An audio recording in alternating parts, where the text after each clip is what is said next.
Sun is shining. Good morning. Happy New Year.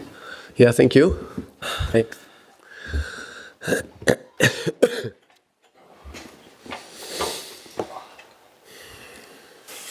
Morning, guys. We'll start with the broadcast section with no embargo, followed by an embargoed section for 10:30 p.m. tonight. No live tweeting during the broadcast section and user microphone provided. Michael. Hi, Thomas. Hi. Can I just get the team news, please, ahead of the game tomorrow? Yes. Every player is available is available for the team tomorrow.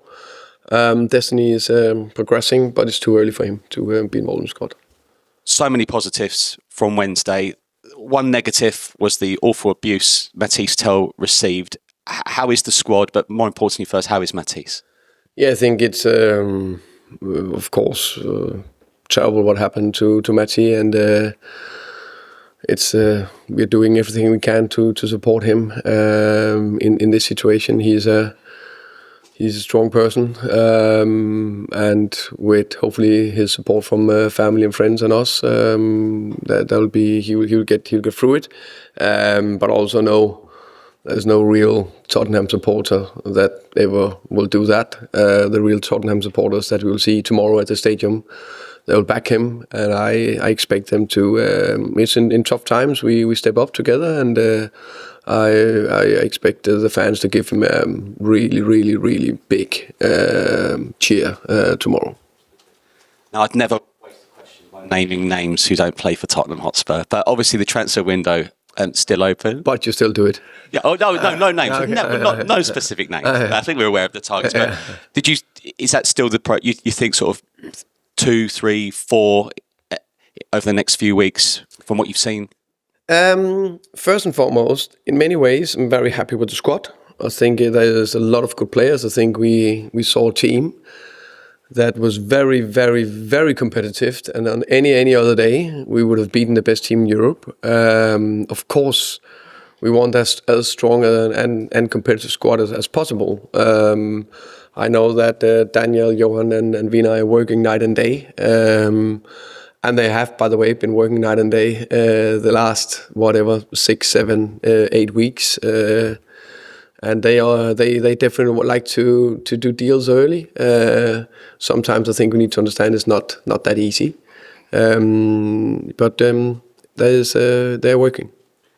What's the latest with Yves Bissouma? He posted a picture of an empty training ground in the gym on the day of the final.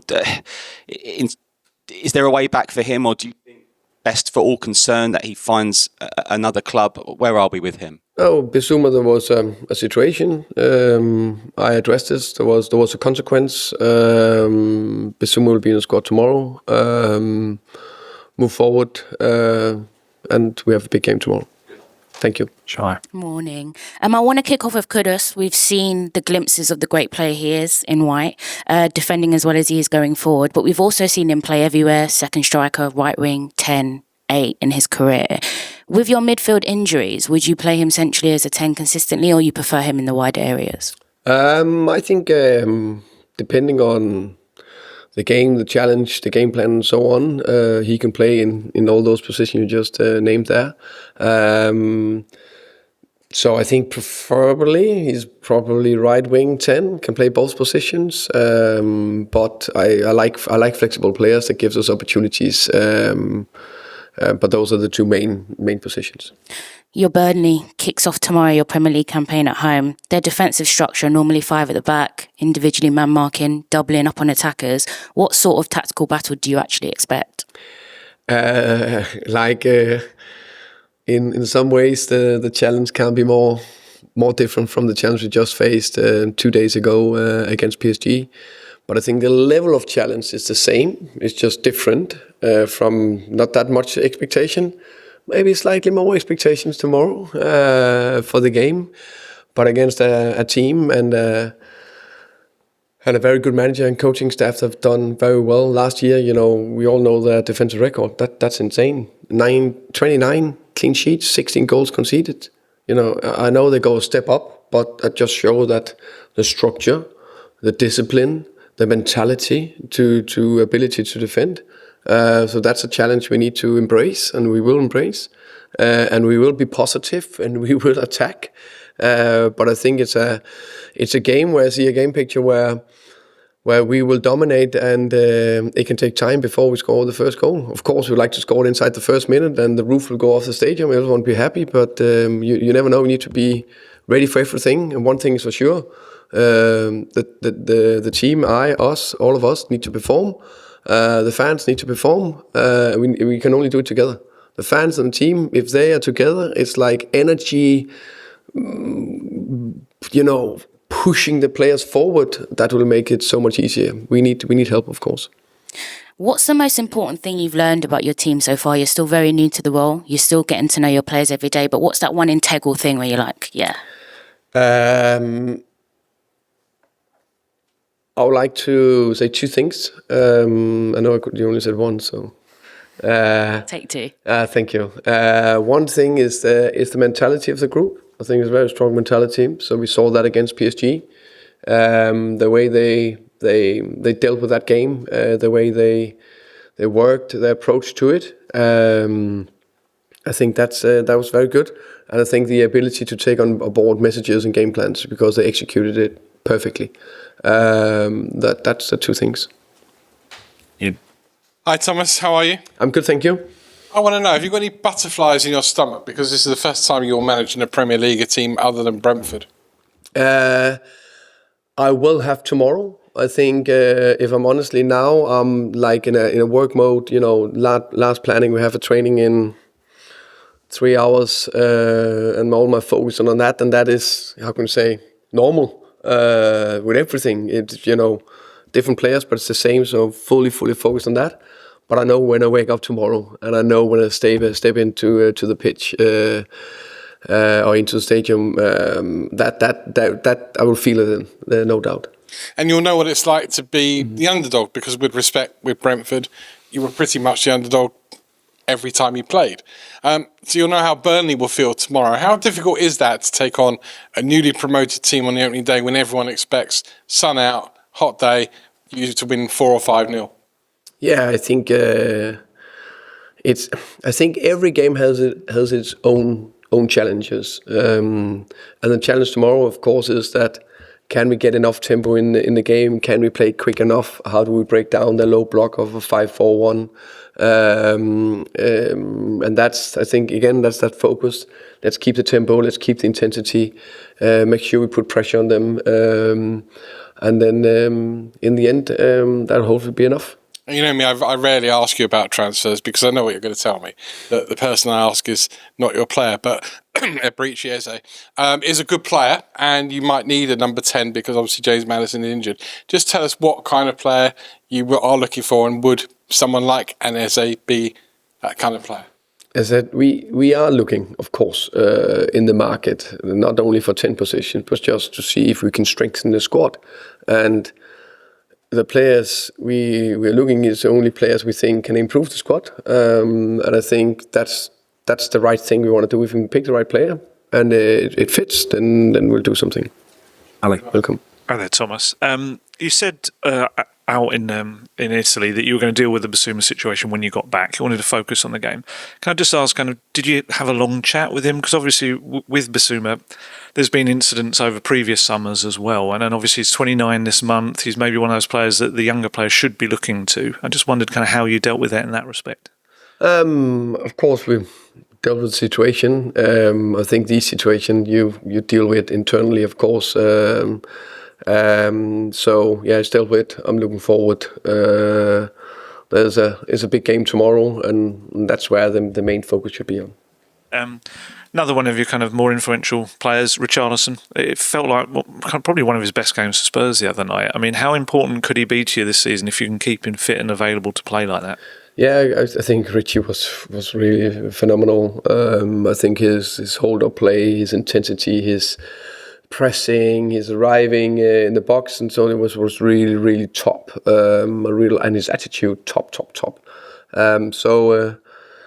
Yeah, I hope to see more of that. Of course, we're aware of the fitness situation. That's something we've monitored closely. That's why, for example, he didn't play the first flank there, I think, against Reading, because we didn't feel that he was ready. So we'll really do our best to help him, and he's on it. He's very focused. That's the main thing, and hopefully he can keep up the level. Just a very quick last one on one player we haven't heard too much about, Manor Solomon. Where is he kind of in his injury recovery, and also is he part of your plans for this season? Every player that is here is part of the plans. Manor is just back from his injury in terms of being on the pitch. He had a part training with the team yesterday, so hopefully he can progress after that. Hi, Thomas. When you think of day one, when you came in to now, are you where you want to be generally? Are you ahead of schedule, behind schedule, on schedule? I think we are. That's a good question. I think that will be an ongoing, how can you say, process throughout the season, throughout seasons, because you constantly want to build and add layers. That's what I'm a big believer of. We had 5 weeks or something like that. That's been really good. I think I'm very pleased with and proud of what how the team performed Wednesday against PSG. I think that part of the game we showed that we got far with the defensive side of the game, high pressure, middle pressure, low pressure, set pieces, aggressivity, intensity, mentality. And now we have another part of the game. We'll be more offensively, of course, tomorrow. We have to and we want to. That's probably completely honest. That's the area where we are probably not up fully firing yet, for various reasons. We will have a plan and be very ready for it tomorrow. But I think all that added together, that to do that consistently every game, probably that will not just be fully firing. Hopefully tomorrow will be very good, and then there can be the next 3 games, there can be a dip, and then we go again. It was obviously a big ask on Wednesday night, physically and emotionally. It was a hot night in Italy, wasn't it? I mean, do you think they're ready to go again, that same team, a few days later, or are you going to have to sort of freshen up a bit? I think, of course, physical demands, the physical demands in every area were big, as you say, also mentally in the heat and so on.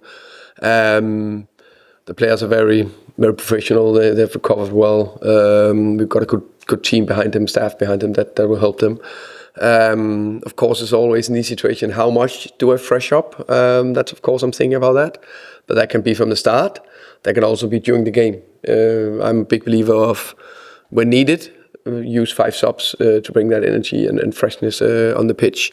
But I'm also a big believer it's the third game that is more tricky than the second game.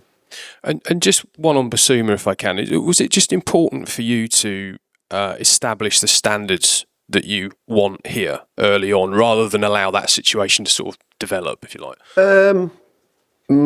Yeah, you can say that, but I've done exactly the same in Brentford or the other places where I've worked before. I have certain standards and demands, and as I think the players need, a lot of love. There need to be a lot of demands, and sometimes there also need there also need to be consequence if the demands are not reached. And in this case, it was a consequence. Finish with George, please. Hi, Thomas. You've had a lot to get through this summer work-wise. A lot of young players, especially academy players, have gone out on loan. We saw Mikey Moore and Will Lancashire kind of part of the first team last season. What's kind of the thinking behind those guys and others kind of going out and getting the minutes? I think it's important is that fine balance between. I think there's a lot of learning training with the first team boys here and a level, and I think that learning from the intensity, physicality, professional, higher level players is very good, and also part of having enough players in the squad. And then the next bit is how do they. The most important thing for any player is playing minutes. So it's that balance, and we thought it was the right moment to get them out on loan. And just getting back to Wednesday, clearly needed fresher legs. Just kind of with the subs, obviously last season, Lucas Bergvall played so much, and Brennan Johnson obviously was top goal scorer. Was kind of there a reason that those guys weren't kind of the first options coming off the bench? Was it sort of Brennan and Lucas and Lucas? I think it was a slightly different shape. That that impacted it a little bit. Let's say in Brennan's case, of course he can play one of two strikers as well. I think Mathys done well. So we're going to need a lot of players in different positions with different abilities. I think that Lucas done very well, but also think I like Archie as well. I think they're slightly different types. Lucas is probably a little bit more offensive, Archie a little bit more defensive. So that's why that stage when he came on, I think Archie's profile just fit a little bit better. And just finally, you've been at Tottenham Hotspur Stadium plenty of times, but not as the Tottenham manager. How much are you looking forward tomorrow to walking out and experiencing that for the first time? Oh, that's going to be special, of course. It's a first time for everything, and that'll be the first time, so that'll be special. Okay, we'll end the